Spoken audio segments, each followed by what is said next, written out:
আপনার ছেলে আমার সাথে কি করছে জানেন? একটু আগে ঘরের মধ্যে আমার হাত চেপে ধরছে। আরো কি করছে জানেন? আজকে রাতটা তুই কষ্ট করে সোফায় ঘুমা, আর টস করে করলে একদম গলায় পাড়া দিবি। যা তুমি দেখবো। এখন তোর বিয়ে হয়েছে না, এখন কিন্তু আমার সাথে কাজে সাহায্য করতে দিবি। চা বানানো থেকে শুরু করে রান্না বান্না সবকিছু তো আমাকে সাহায্য করবে। আন্টি আমি চা বানাতে জানি না। কি আবার আবার আন্টি দেখছিস? এই এখন থেকে আমি তোর শাশুড়ি, মা ডাকবি মা। কি এখন তো দিন ঘরে থাকতে পারবো নাকি ঘর থেকে বের হয়ে যেতে হবে? আপনার জন্য চা বানাতে গিয়ে আমার অনেক কষ্ট করতে হয়েছে। এক কাপ চা বাইরে খেতে পারেন না? আপনার কারণে আমার শাড়িটা নষ্ট হয়ে গেছে। বের হন, আমি শাড়ি চেঞ্জ করবো। শাড়ি চেঞ্জ করো, আমি বসে বসে সিক্স ফাইয়ার দেখি। কি? আপনি এখানে কি করতেছেন? স্যার আপনি যান বাইরে যান। এদিকে আসো। তুমি এই কার সাথে আমারে বিয়ে দিছো? ও তো একটা বজ্জাত লোক, খারাপ মানুষ। কেন কি করছে? কি করছে না? আমার গায়ে চা পড়ছিল। আমি ওনারা কইছি যে আমি শাড়ি চেঞ্জ করবো, আপনি বাইরে যান। উনি কই না আমি বাইরে যাবো না, আমি তোমার দেখবো। এটা কোনো ভালো মানুষের কাজ?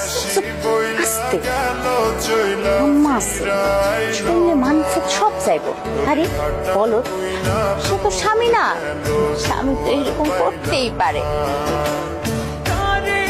আপনি আমার ওয়াশরুমে কি করতেছেন? আপনি অন্য ওয়াশরুমে যান। যান, বের হন। ঠিক আছে আমি অন্য ওয়াশরুমে যাব, কিন্তু কিভাবে যাব? আমি তো কিছু নিয়ে ঢুকি নাই, আমার বাজে অবস্থা দেখে ফেলবে না? প্লিজ আমাকে এবারের মতো রক্ষা করো। আপা, আপা তুমি আসছো? আপা তুমি আমার কার লোকে বিয়ে দিছো কও? এই ছেলে ভালো না। আমার কি কি অবস্থা করছে দেখো। এই বাবার সামনে এগুলো কি বলতেছিস পাগলের মতো? বাবার জানা দরকার। আব্বা তুমি আমার যার লোকে বিয়ে দিছো, এই ছেলেটা ভালো না, চরিত্রহীন। জানো ও আমার দেখলেই খালি আজে বাজে কথা কয়। আর একটু আগে কি করছে জানো? আমি ওয়াশরুমে ছিলাম, আমার হঠাৎ করে এসে জড়া ধরছে। তারপর আব্বা যদি জানে যে তুই আলাদা রুমে থাকো, মান সম্মান কিছু থাকবো, আপা মনে কষ্ট পাইবো না? শুনলে আচ্ছা ঠিক আছে, তোমার ভাইরে কও বালিশটা মাঝখানে দিতে। বালিশ যদি মাঝখানে না দেয় আমি এখানে থাকবো না। আচ্ছা ঠিক আছে, এই যে এই বালিশ মাঝখানে রাখি। আজকের মতো একটু কষ্ট করেন, কালকে সকালবেলায় একটা রাজমিস্ত্রি ডেকে এই মাছ বরাবর একটা ওয়াল তুলে দেবো।